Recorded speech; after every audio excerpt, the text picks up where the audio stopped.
po para sa inyong mga wala dito. Pero para sa amin na nandito, napakaraming nangyari. Ang kapal ng pagmumuka nitong si Risa Hontiveros at si Erwin Tulfo.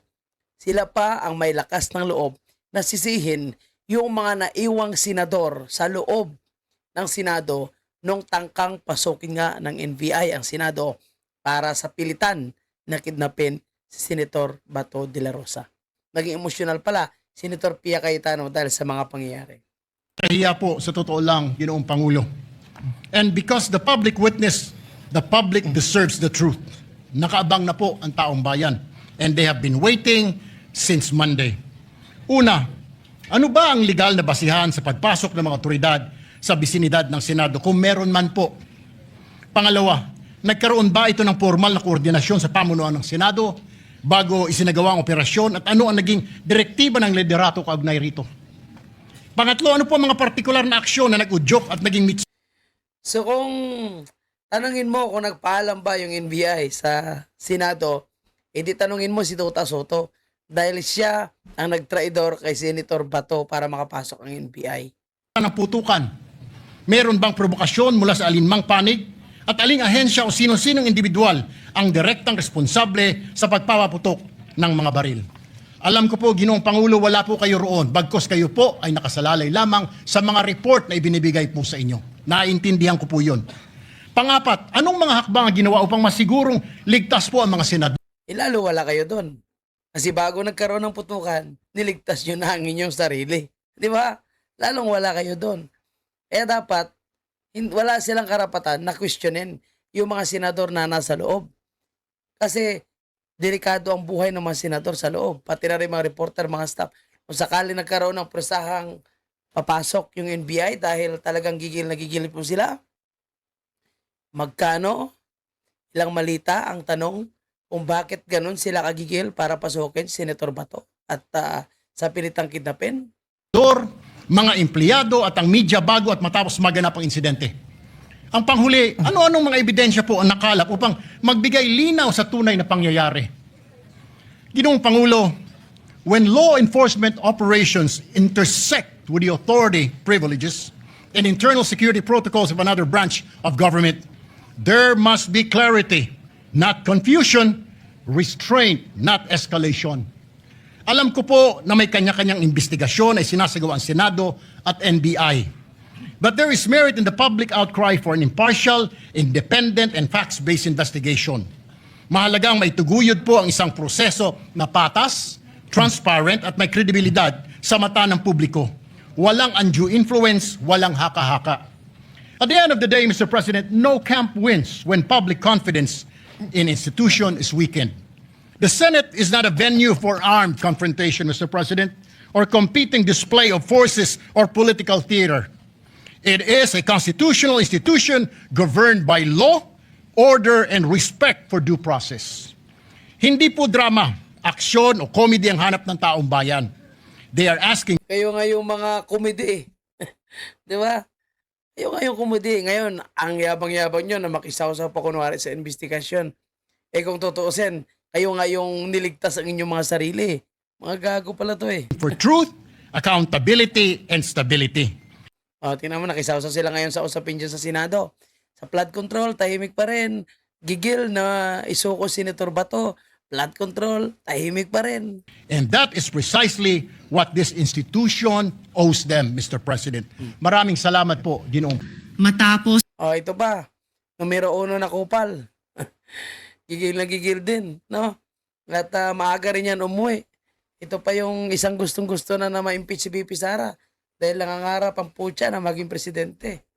ang habulan at barilan Wow. dito sa Senado. Habulan, barilan sa Senado. Akala mo nandun sa loob, no? Pero ang totoo, saan sila pumunta? Maagang nag-iskapo. Kaya patuloy yung katanungan ng taong bayan. May alam ba yung mga gagong senador na ito na may mangyayari sa Senado bago sila umuwi? Kaya isama po sa investigation yang sila Risa Hontiveros. Sa loob-loob ko, hindi ako mapanatag na simula nung Lunes, ang ipinapakita natin ay para bang walang nangyari. Para ba walang nangyari? Nagkaroon nga ng seat sa loob eh. nagkaroon nga ng putukan, sabihin mo walang nangyari. Talagang wala kang alam. Kasi nasaan ba si Risa Hontiveros nung mga nangyari ang putukan sa loob? Nasa bahay niya, ang sarap ng tulog. Tapos ngayon, pakupal. Na para bang hindi na bastos ang ating institusyon. Iputya kayo ngang bumastos eh. Kasi gusto niya na isuko si Senator Bato sa bansang dayuhan.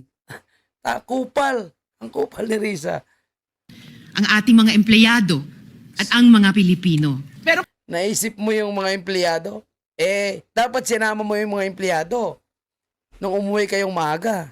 kung wala ho kayo dito, huwag niyong questionin yung mga nangyari sa mga nandito. Dahil Tama. Di ba? Supalpal siya. Kung wala sila, dapat wag nila questionin yung mga nasa loob. nandito kami, kasama ng staff. Staff namin, Senate staff. You have your own story. I respect that. But please respect my own story. Thank you. Siguro po para sa inyong mga wala dito. Pero para sa amin na nandito, napakaraming nangyari. Takot na takot po ako na kailangan ko na magpaalam sa mga anak ko. At yung staff ko, 2 pintuan ang pagitan ko sa putukan. Yung staff ko na si Claire, na 20 years na sa akin, nandun siya sa labas. Siya sa 12-year-old son. Kinuwento niya sa akin late na tumatakbo siya, hindi niya alam kung saan siya pupunta. Kaya para sabihin niyo na walang nangyari. Napakasakit para sa aming lahat na nandito. And as I said, 2 pintuan na nagpo-protect sa akin sa putukan. Pero yung media, yung Senate staff, yung hindi naman makauwi dahil sila ang security, sila ang elevator, women and boys natin, nandoon po sila. So dear colleagues, napakarami nang nangyari. And one more thing, wala ho akong sinisisi. Pero nung pagkatapos ng lahat, pagtingin ko ng group natin, yung dating majority group, walang ni isa sa inyong nangamusta sa amin. Di ba? Paano po kayo kakamustahin, Senator Pia? Dahil naka-escape po na nga sila eh. Ipalagay ko nga sa akin tansya, mas gusto ata ng mga dating majority na ito na mapahama kayo. Kasi mantakin nyo ang aga nilang umuwi. Tapos sabihin nila na walang nangyari, ang dami nilang palusot. Kupal. Okay, sa pagpapatuloy ng ating diskusyon mga kababayan, Trillanes kinasuhan ng perjury ng asawa po ni Vice President Sara. Kinasuhan ni Atty. Manscarpio itong si Trillanes dahil sa pagpapakalat ng kasinungalingan sa mag-asawang Duterte, lalong-lalo na po sa isang pribado na asawa po ni Vice President Sara na si Atty. Manscarpio. So tama lang yan mga kababayan. Ito yung tamang forum.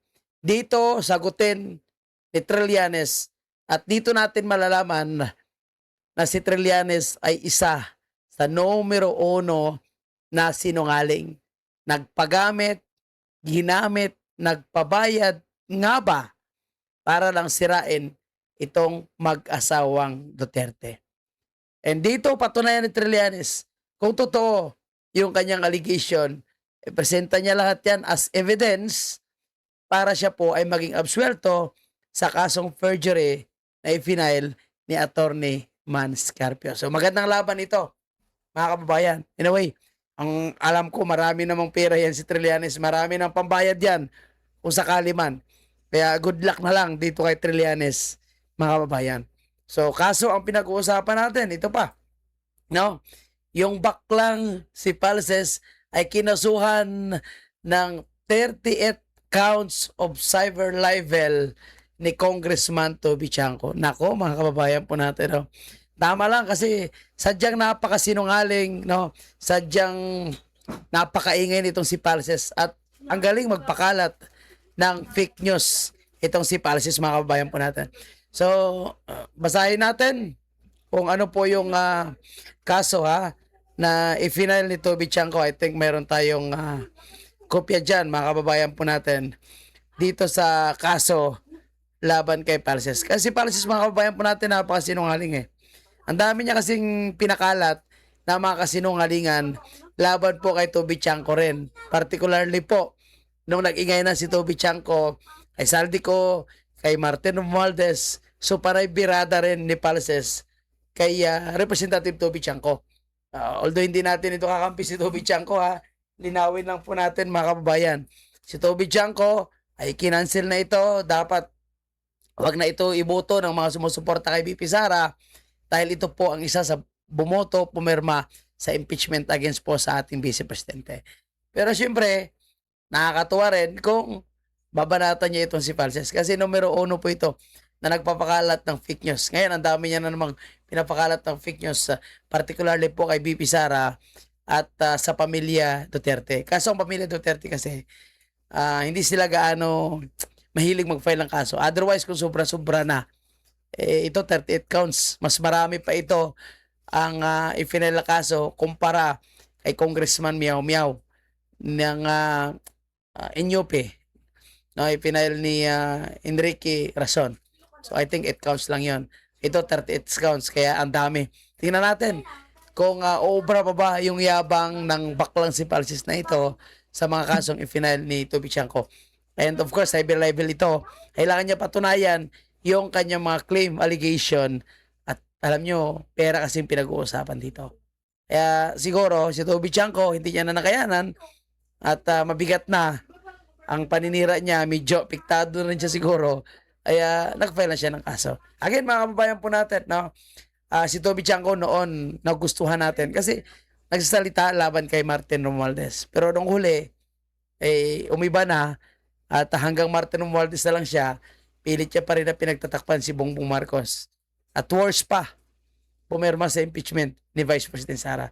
Kaya ikis na yan, dapat itong si Toby Chanco, kung gusto natin talaga ng pagbabago at kung gusto natin ang katotohanan. Pero dito, sa pag-file niya ng kaso kay Falces, approve yan sa atin, mga kabayan. So, yun lang po yung ating mga pinag-uusapan. Yung mga nagkukupal na si Rizal Ontiveros, Erwin Tolpo, and itong pag-file ng kaso ni Attorney Manscarpio kay Trillanes and Toby Chanco, yung pagsampa niya naman ng kaso na 38 counts of cyber libel laban po kay Jesus Falces III. So, yun lang yung ating update. Maraming salamat po.